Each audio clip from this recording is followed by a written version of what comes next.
Hello everybody, welcome back. My name is Stefan, and today we're going to be starting a brand new series in Stellaris 2.3 with the Ancient Relics DLC.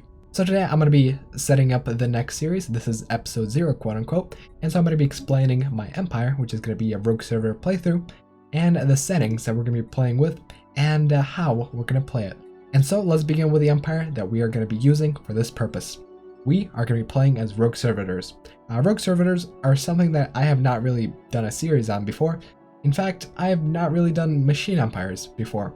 And so this is going to be a perfect opportunity, especially considering the fact that machine empires are going to be extremely powerful in 2.3 until they get nerfed. As of 2.3.1, organics are going to be significantly weaker than machine empires due to the fact that habitability now affects growth speed and pop resource output.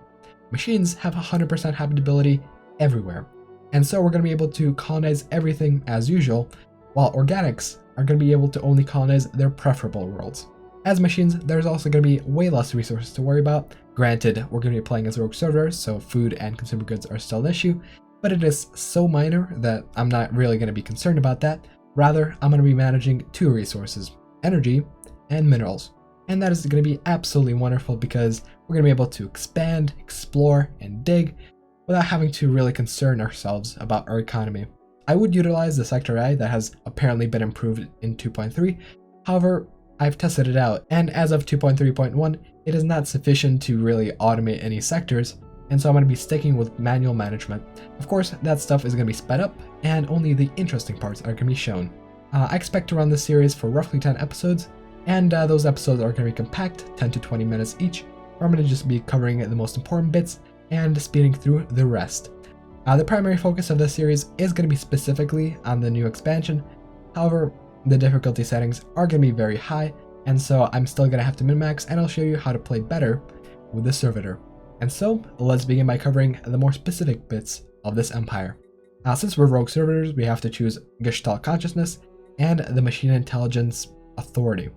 For our other civic, I'm going to go with Rapid Replicator, and that is because growth speed is significant, and the more pops we have, the more production we have. There aren't really any other great civics for machine empires, with the exception of maybe Rock Breakers, and of course the two other options for machine empires. Rock Breakers are something that we're going to take later on as our third civic, and it could be viable as our starting civic. However, I've chosen to go for a Rapid Replicator because even though I've tested out the sector AI, I would like to show some trials of the sector AI, and having more pops would definitely help with demonstrating how the AI works. A Rapid Replicator should also hopefully allow us to reach higher levels of play and get to megastructures as early as possible. In 2.3, megastructures have been revamped significantly, and they are made great again. And so we're going to be focusing on that and making sure that we build at least a couple in this series. Ring worlds especially, I would like to build one, and if it's possible to do so in the L cluster, that would be just the dream. L cluster plus megastructures equals just the comfiest experience possible. But anyways, let's get to our species. We have two for this empire. We have our primary worker species, and then we have our bio trophies. These are going to be cactuses. As for our primary species, we're going to be going for the basic setup for machine empires: motion emulators, mass-produced, superconductive, luxurious, and high maintenance. This is the most optimal machine empire setup. The only things you might want to change out when you're playing any other machine empire is taking power drills instead of superconductive, or taking repurposed hardware instead of high maintenance. I would normally go with repurposed hardware, however I would like to speed through surveying and discovering different planets, and so we're going to be going with high maintenance to avoid any experience gain penalties. As for our bio trophies, we're going to go for the basic setup as well. We're going to want to choose traditional and conservationist to increase the unity output of our bio trophies and to decrease their consumer goods consumption. What we're also going to take is extremely adaptive, and on planets with 80 or below habitability, this is going to effectively mean 20% reduced consumer goods usage, 20% reduced amenities usage, 10% increased pop growth speed, and 10% increased pop resource production. That is going to be absolutely wonderful because we're just going to have some cactuses sitting there producing unity. That is the way of the Servitor, and that is the way we're going to play it. To offset these positive traits, we're going to be going with slow breeders and repugnant.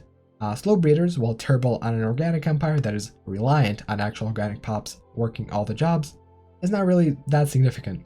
All this is really going to mean is slightly reduced unity production and slightly reduced consumer goods and food upkeep. And so it's not that bad considering biotrophies only affect a single resource.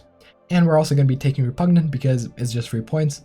Biotrophy jobs only produce Unity and complex drone output. Amenities are not a part of the equation, and so Repugnant is absolutely harmless. Biotrophies are pretty damn good, and we're just going to be swimming in Unity all throughout the game. And now let's get to the most important part of our empire, the advisor voice. The weak govern, the strong rule.